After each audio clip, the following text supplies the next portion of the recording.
Bien, bendiciones mis hermanos y mis hermanas, soy vuestro hermano Emilio y nuevamente Biblias al Descubierto me complace poder presentaros una reflexión acerca de la epístola que escribe el apóstol Pablo a los romanos en el capítulo 12, versículo 2. Voy a intentar, no estoy muy seguro, voy a intentar ser conciso, no lo sé, porque con esta ya es la cuarta grabación que hago, intento sintetizar todo lo que puedo, pero bueno, vamos a ir analizando este texto e intentar sintetizar y resumir todo lo que pueda, ¿verdad? No quiero ser extenso. Bien, dice la palabra del Señor, Romanos capítulo 12 y versículo 2. Dice así la palabra, leemos en el nombre del Padre, del Hijo y del Espíritu Santo, y dice: no os conforméis a este siglo, sino transformaos por medio de la renovación de vuestro entendimiento, para que comprobéis cuál sea la buena voluntad de Dios, agradable y perfecta. Bien, vamos a ir analizando poco a poco este versículo e intentar sintetizarlo, vuelvo a repetir nuevamente. Dice: no os conforméis a este siglo, dice el apóstol Pablo a estos primeros cristianos que se encontraban en Roma y que llega el Evangelio, ¿verdad? Entendemos que esta iglesia que se encontraba en Roma no fue fundada por el apóstol Pablo. Hay argumentos de algunos que parece ser que creen que posiblemente pudiera ser Priscila y Aquila, no lo tenemos muy claro, pero bueno, algunos argumentan eso. Pero bueno, yo no voy a entrar en detalles quién fue el fundador de esta iglesia. Pablo les escribe, dice: no os conforméis. En otra traducción dice: no os adaptéis a este siglo. Ahora, mi pregunta es: ¿por qué Pablo les dice no os adaptéis a este siglo? ¿Por qué le dice eso?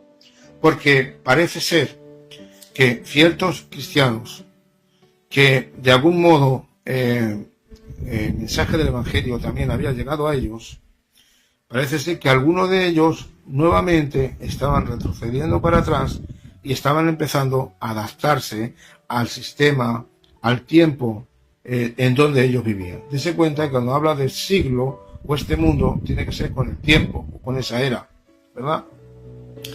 Cuando habla de mundo, ¿verdad? Tiene que ver con todo aquello, con todo el sistema que está bajo el gobierno de Satanás, que el Señor lo reprenda. Mire usted en 1 Juan, capítulo 5, verso 19, que dice así: sabemos que somos de Dios, pero el mundo entero está bajo el maligno, ¿verdad? Y parece ser que algunos cristianos pues estaban dando evidencias que estaban empezando a adaptarse al sistema de ese siglo, bajo el gobierno de Satanás, de nuevo.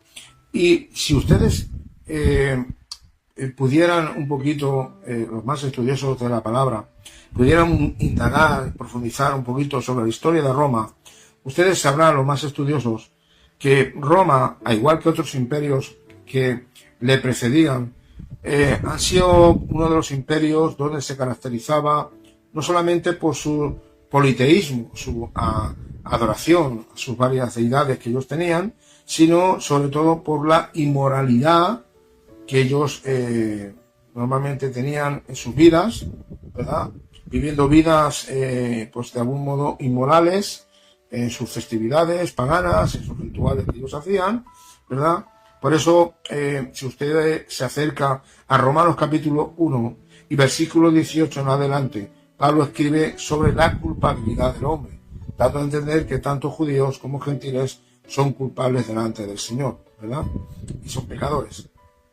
Pero si usted empieza a leer a partir del 18 en adelante, usted se dará cuenta que la ira de Dios desciende sobre todos aquellos que impide, de alguna manera, por causa de su pecado, impide que el mensaje del Evangelio de alguna manera pueda llegar, ¿verdad?, a toda la gente, ¿verdad? Bueno, yo estoy parafraseando el versículo.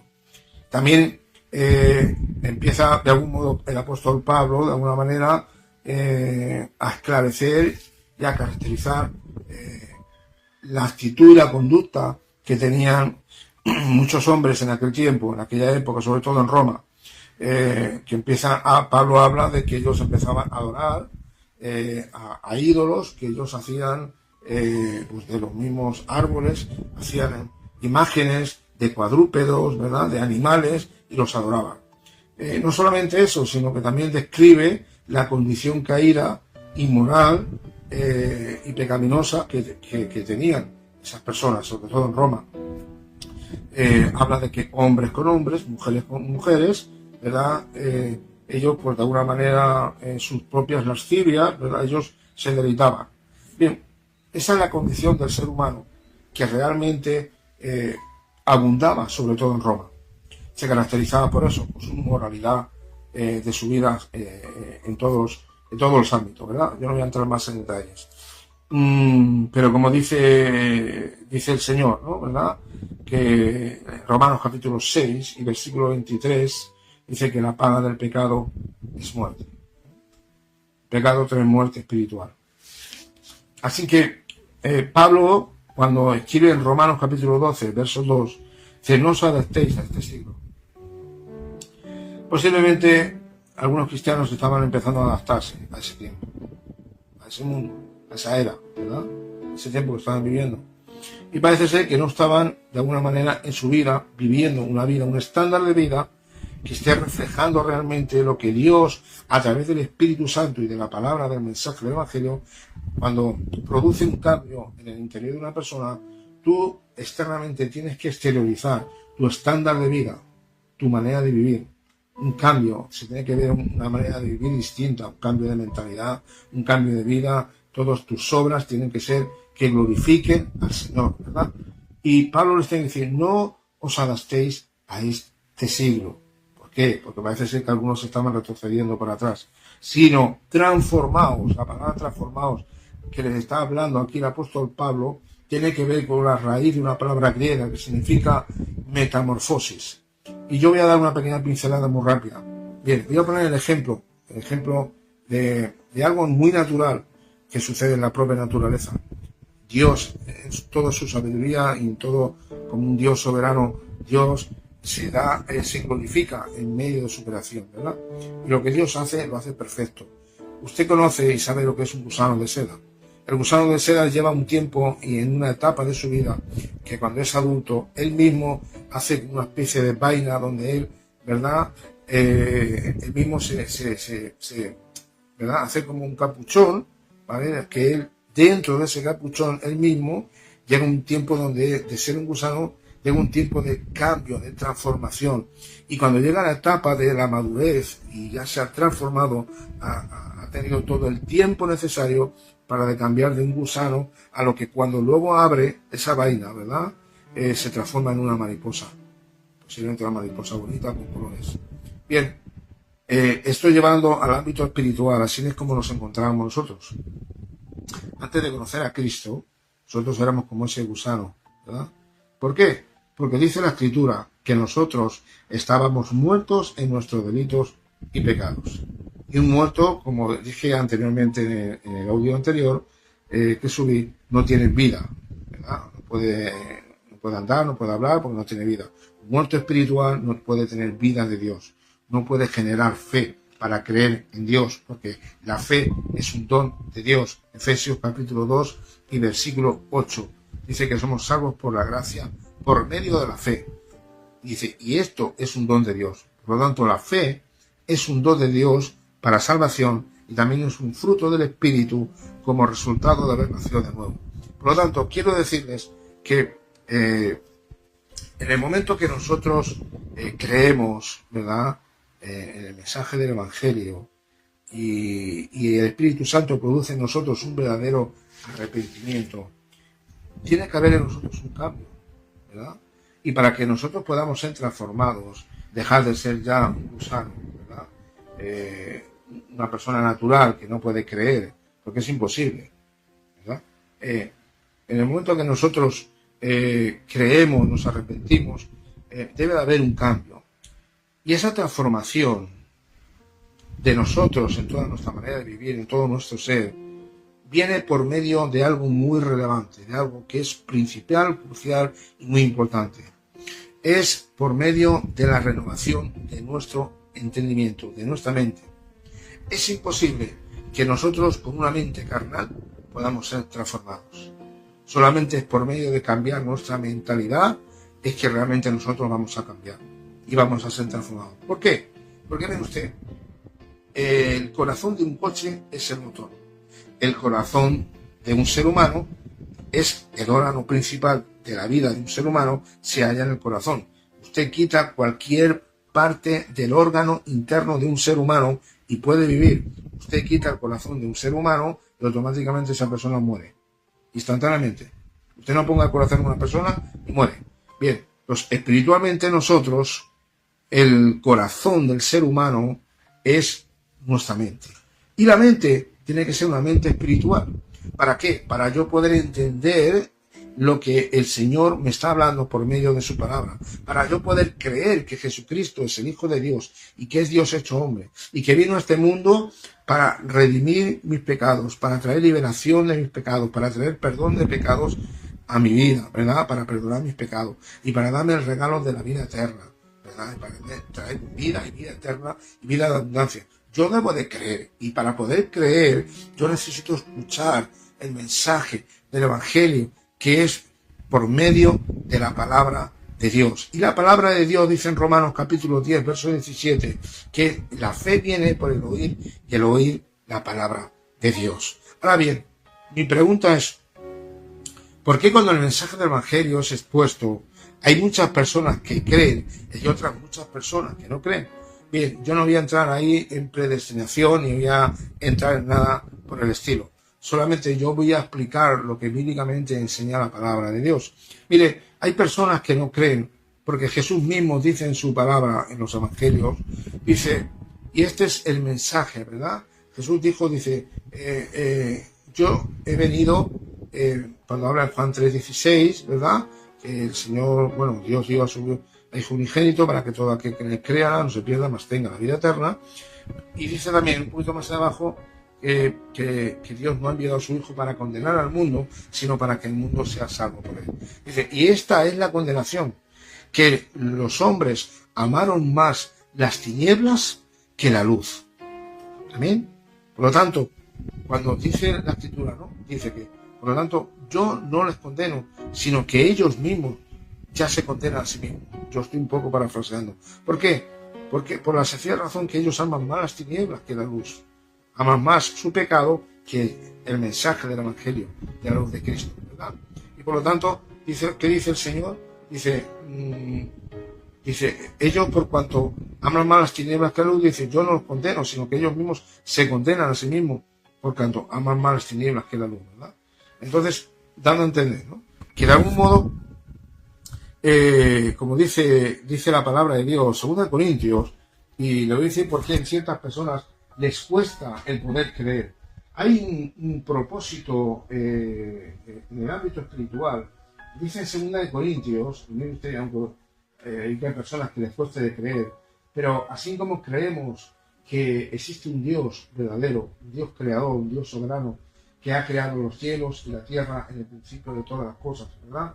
Que ha creado al hombre a imagen y semejanza de Dios, y que por consecuencia del pecado el hombre se separó de Dios y murió espiritualmente, y que el hombre no tiene por sí mismo ningún recurso para poder alcanzar el favor y la salvación de Dios, que el hombre por causa de su pecado necesita arrepentimiento, necesita fe, y para eso necesita el intermediario que intercede por nosotros, que se llama Cristo Jesús. Es por medio de Cristo que cuando nosotros lo recibimos como Señor y como Salvador, como dice en Juan 1:12, mas a todos los que le recibieron en su nombre les dio potestad de ser hechos hijos de Dios. Aquellos que reciben a Jesucristo como Señor y Salvador nos da la potestad de ser hechos hijos de Dios. Por lo tanto, el único medio que nos puede llevar a reconciliarnos para con el Padre y estar en el punto inicial de como cuando el hombre fue creado en el principio de los tiempos, en esa relación personal, que por eso es que Dios creó al hombre, para tener una relación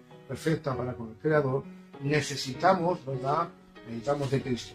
Pero el hombre, muchas veces, a consecuencia de la maldad que hay en el mundo, tiene una mente entenebrecida, una mente oscurecida que no permite, es como una niebla que te ponen delante, no puedes ver nada. Bien, ¿y quién es el que se encarga de algún modo de que las mentes de las personas de alguna manera no puedan creer? Tengan esa hermosa niebla, ese velo por delante que les impide no solamente ver, sino el escuchar, les cierran los oídos. Pues mire, no es otra cosa nada más que Satanás, que Dios lo reprenda. Dice en 2 Corintios, capítulo 4 y versículo 4, dice así la palabra del Señor: en los cuales el Dios de este siglo, y fíjese usted que aquí dice Dios con minúscula, no dice con mayúscula, se está refiriendo a Satanás, que Dios lo reprenda, en los cuales el Dios de este siglo cegó el entendimiento de los incrédulos, de aquellos que no creen. ¿Para qué? Para que no le resplandezca la luz del Evangelio de la gloria de Cristo, el cual es la imagen de Dios. O sea, cegó el entendimiento para que no puedan creer. Pero es que no acaba ahí con usted. Por eso dice en 1 Corintios también, dice que el mensaje de la cruz, el mensaje del Evangelio, para que los que no creen, para ellos, este mensaje del Evangelio que trae buenas nuevas, buenas noticias de salvación, para los que no creen es una locura, es una tontería, es una necedad. Pero para nosotros, para la Iglesia de Jesucristo, los que hemos nacido de nuevo, dice que es poder de Dios. ¿Por qué? Porque el mensaje del Evangelio te cambia, te transforma.